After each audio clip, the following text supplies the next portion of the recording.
Edward Carter Jr. recebeu a medalha de honra por matar 6 soldados alemães e usar 2 sobreviventes da ação como escudo humano. Por essa atuação cinematográfica, vários soldados, colegas seus, sobreviveram à Segunda Guerra Mundial. Vem com a gente!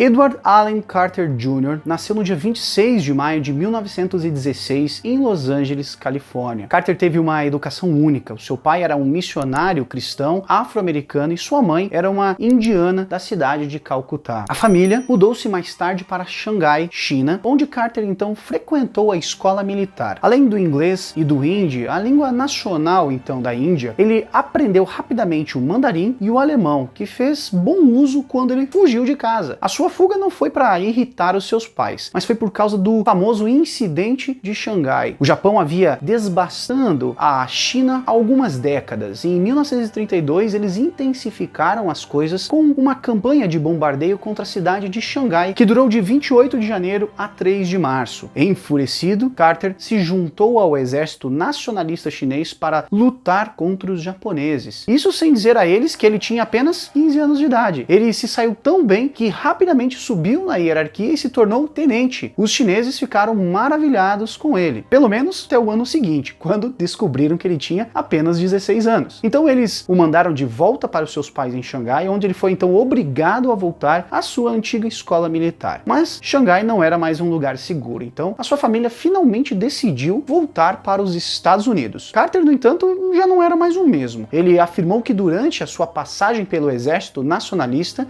ele foi visitado por um espírito que lhe disse que ele estava destinado a se tornar um grande guerreiro. Esse espírito também prometeu que ele nunca morreria em batalha. De volta à América, Carter tentou cumprir o seu destino, tentando se alistar no exército dos Estados Unidos. Porém, eles não o aceitaram, justamente pelo histórico de proximidade de Carter com um exército essencialmente comunista. Então, em 1936, ele foi para a Espanha, onde outro grande conflito estava se formando. A Guerra Civil Espanhola estava começando. De um lado estavam os republicanos, leais à Segunda República Espanhola, enquanto do outro estavam os nacionalistas leais ao general Francisco Franco. A 15ª Brigada Internacional, também conhecida como a Brigada Abraham Lincoln, ficou do lado dos republicanos e Carter não resistiu em se juntar a eles, é claro, e acabou se tornando então cabo. Porém não durou muito naquela guerra. Em 1938, Franco estava vencendo, forçando então a Brigada Abraham Lincoln a sair da Espanha e voltar para os Estados Unidos. Carter, com isso, também voltou para a América e mais tarde finalmente conseguiu se juntar ao exército em 1941. Ele foi enviado então para o Fort Benning, na Geórgia, e ele enfrentou uma guerra interna antes mesmo da América entrar na Segunda Guerra Mundial. Embora ele estivesse disposto a morrer por seu país, os negros alistados que falavam contra a discriminação e a violência que enfrentavam dentro do exército eram punidos com uma dispensa desonrosa. Querendo ficar no exército, Carter não teve escolha a não ser engolir o seu orgulho. Portanto, embora a sua considerável experiência o tenha promovido a sargento, ele teve de manter a boca fechada quando lhe deram a emocionante função de cozinheiro do exército. Mesmo assim, o caso de Carter era incomum, e não era apenas porque ele era negro.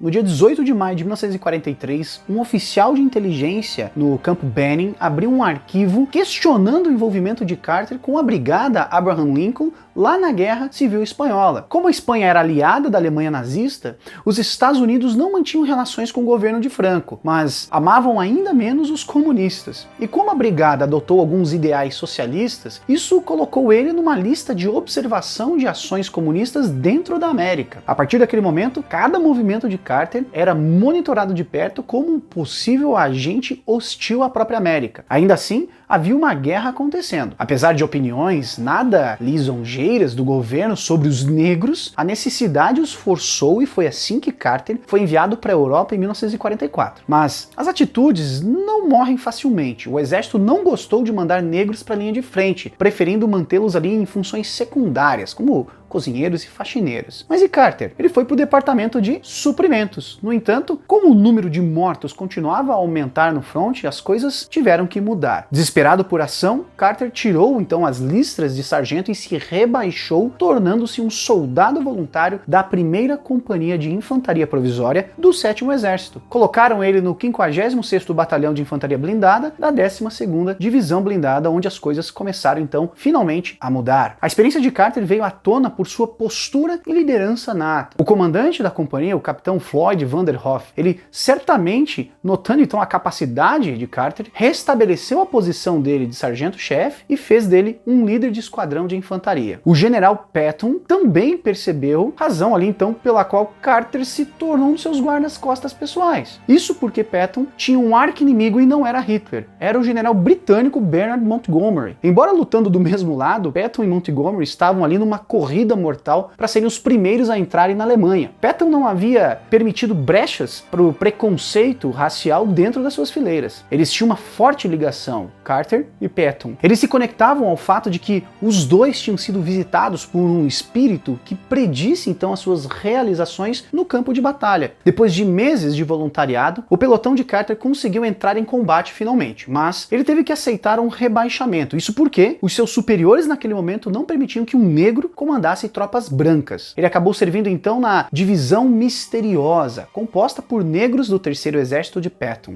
A Divisão Misteriosa ganhou este nome porque realizava missões que exigiam em seus uniformes a não identificação nem das suas insígnias de unidade e nem das suas patentes. Como parte do 3º Exército dos Estados Unidos, Carter então cruzou o rio Reno, a oeste da cidade alemã de Mainz, no dia 22 de março de 45, e ali Patton então finalmente venceu a corrida contra o seu arqui-inimigo Montgomery, mas ainda não havia terminado. No dia 23 de março daquele ano, o tanque em que Carter, então com 28 anos, estava junto com outros soldados de infantaria, ele sofreu então um pesado fogo de armas pequenas e alguns disparos de antitanques. Os membros da unidade pensaram que os disparos vinham de uma grande casa, um armazém nos arredores daquela cidade. Ele se ofereceu imediatamente para liderar 3 outros soldados em uma patrulha contra a posição alemã. Eles avançaram em direção ao prédio, à estrutura, e se protegeram pouco antes do objetivo chegar. Para avaliar então a força inimiga aproximada, eles acabaram então abandonando essa cobertura para atravessar aproximadamente 140 metros, ou um pouquinho mais, de campo aberto, até então o depósito. Nesse caminho, um soldado americano foi morto, e Carter mandou os outros 2 que sobreviveram retornarem para manter uma posição para cobrir o seu avanço. Lá, outro camarada foi morto, e outro gravemente ferido pelos defensores alemães. Carter então avançou lentamente para um local seguro, atrás de uma crista, a mais ou menos 30 metros de distância, e suportou uma troca de tiros com este armazém. Ao longo do caminho, o seu fogo mortal então nocauteou 2 ninhos de metralhadoras MG-42 inimigas e um grupo de morteiro alemães. Ele pagou um preço, porém, quando uma rajada de metralhadora colocou 3 balas em seu braço esquerdo. Continuando, ele foi jogado no chão por outro ferimento na perna esquerda. Então, depois de tomar ali alguns comprimidos para as feridas, um gole de seu cantil foi interrompido por outro tiro na mão esquerda. 3 ferimentos de estilhaço se seguiram então e foram as causas de dores que ele suportou pelo resto de sua vida. Depois de suportar a pressão de Carter e os disparos periódicos que Carter mantinha, os oficiais alemães que estavam ali no armazém finalmente enviaram 8 soldados para expulsá-lo do local e acabar com ele. Ele ficou imóvel por 2 horas até que a patrulha alemã se aproximasse então. Pensando que o soldado americano encharcado de sangue estava morto, Carter, gravemente ferido, abriu fogo com a sua Thompson. Ele matou 6 inimigos e fez os outros 2 prisioneiros. Ele acabou usando os alemães como escudo humano e o sargento então voltou para os tanques americanos. Com mais um ato de coragem, Carter se recusou a ser evacuado até que ele pudesse relatar tudo o que havia observado e extrair as informações necessárias sobre a localização do inimigo e de seus prisioneiros alemães pessoalmente.